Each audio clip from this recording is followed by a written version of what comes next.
ચાલો ફ્રેન્ડ, જય શ્રી કૃષ્ણ, જય માતાજી। આજે આપણે બનાવીએ છીએ કાચા ટમેટાનો સંભારો। ચાલો આપણે ટમેટા સુધારી લઈએ। ટમેટા સુધારાઈ જાય પછી આપણે મરચાં કાપી લઈએ અને પછી એને વઘાર લઈએ। કાચા ટમેટાનો સંભારો બહુ મસ્ત લાગે છે, તો તમે રોટલી દાળ ભાત શાકારે ખાઈ શકો છો।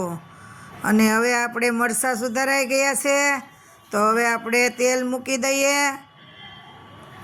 તેલ આવી જાય એટલે એમાં રાઈ હિંગ નાખી અને વઘાર કરી નાખીએ। મરચાં થોડાક સતળાઈ જાય પછી એમાં ટામેટાં એડ કરી દઈએ।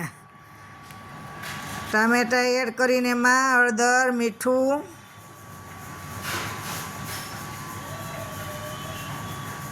એડ કરી દઈએ।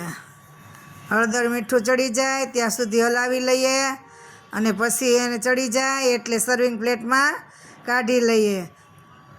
અમારી રેસીપી તમને કેવી લાગી તે કોમેન્ટમાં જણાવજો અને લાઈક શેર અને સબસ્ક્રાઈબ કરજો। રોટલી ભાખરી હારે ખાવામાં બહુ જ મસ્ત લાગે છે।